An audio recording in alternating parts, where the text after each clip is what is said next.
Okay, so good evening everyone. So topic na to is looping statements while loop o do while.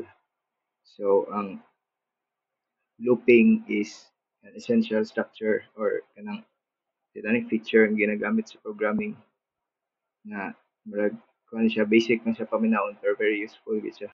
So what are looping statements? So ang looping statement are programming constructs that let you repeat a set of instructions multiple times instead of writing the same code again and again. Loops help you automate repetition based on a condition. So, sa kani nga case, nga mogamit mo tag loop. So, loops process multiple data items, save time and code by avoiding repetition and to create dynamic and interactive programs. So, sa kani nga topic, mag-discuss ta og while loop og do while nga loop. So, nakautan dire while loop repeats as long as the condition is true. And ang do while loop runs the code once before checking the condition.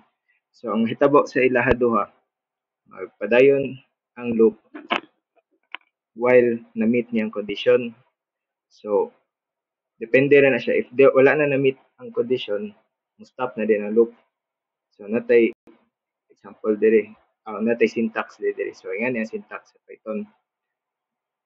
Kaning sitaw ni while then kanang parenthesis condition kanang condition ikaw na bahala like gamit kag mga mag-compare bitaw nga mga operations like, for example there is a ubos kaninay print output so I equals 0 then mag-print na siya output then while I is less than 5 mag-print siya loop number I plus 1 so in this case I equals 0 man sa sugod I plus 1 so mahimo siya loop number 1 so na diri sa kilid dayon I plus equals 1 so kani nag-increment siya 1 and then since 1 is less than 5 man gyapon mag-print na po siya auto print loop number then since kuha naman siya 1 naman siya so 1 plus 1 2 then I plus 1 na po loop number 3 loop number 4 then loop number 5 so ingon na siya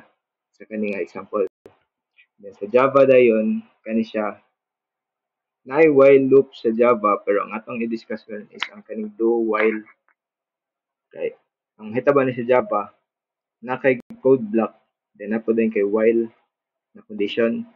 So sa do while nga case compared sa while lang ang do magkuhan siya i-execute niya ang code una kaya din siya mag-check sa condition.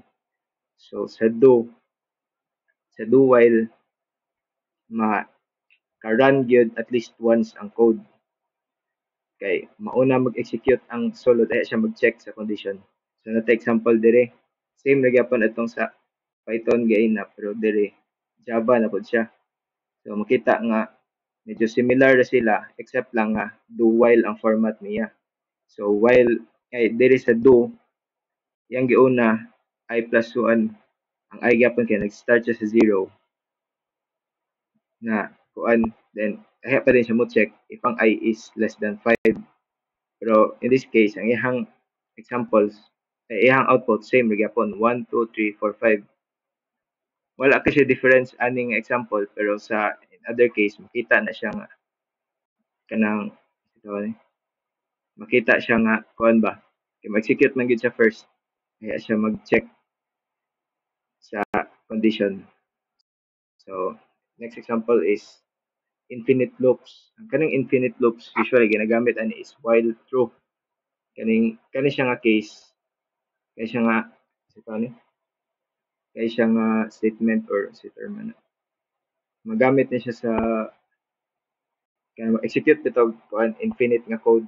Like for example sa main menu makuha na siya kay antay mag-loop siya until i-terminate sa user ang kuan program or for example kana mag-check bitaw og kanang valid ba ang user input so ayaw na siya mag-kuan ayaw na ma-break ang loop until nga maka-give og valid user input so you can use while true to execute a block of code endlessly the only way to end it is if it encounters a break inside the code block. So kaning break, mao rin siya ang way nga maka-end og kuan while true nga loop.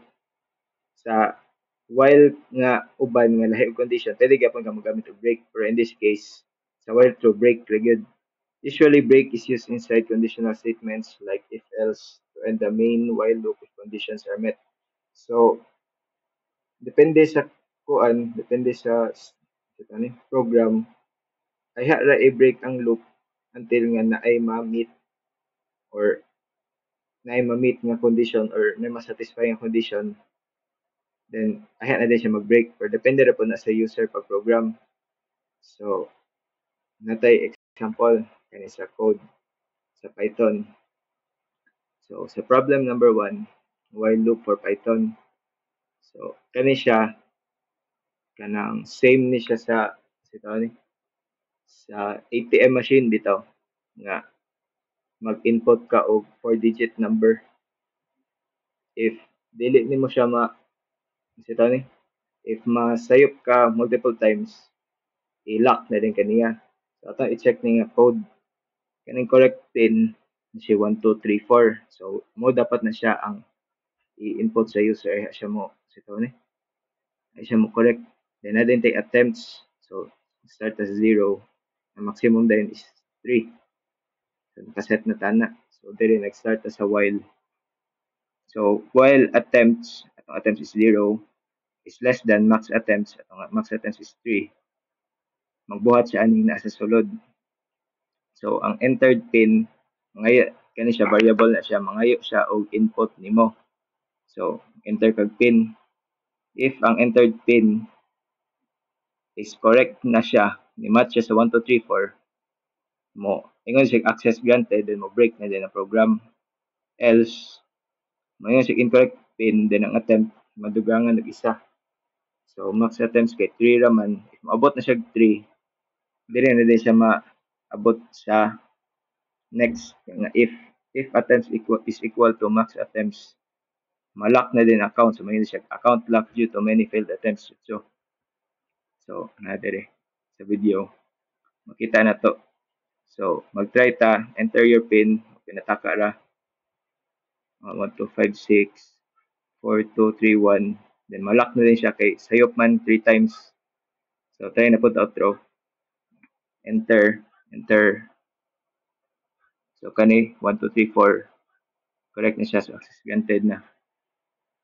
So next sa kani same na gyapon nga example sa Java, pero medyo complicated lang siya gamay kay naturally ang syntax sa Java medyo libog.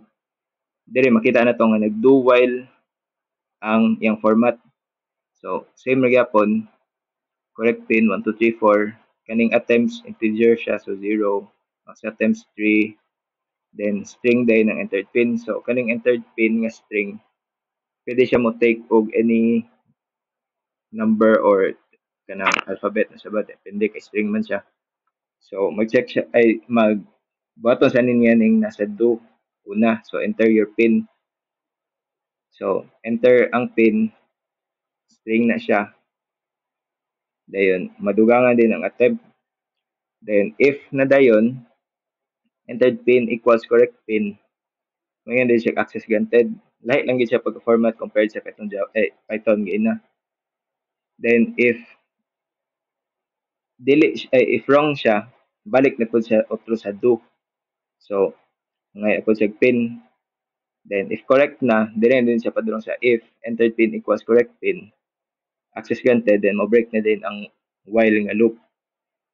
Dayon hantod sa button ani hantod sa moabot kag katulo. Kung masayop na gani ka, mo yun na pud siya account lock due to too many failed attempts. So nara ang execution. So, start ta, input gyapon ta, pinataka lang.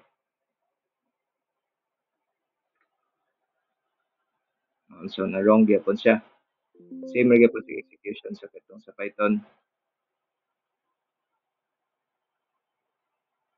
Access granted. So ani nga case, same na una lang og execute ang code, kaya siya nag-check sa condition.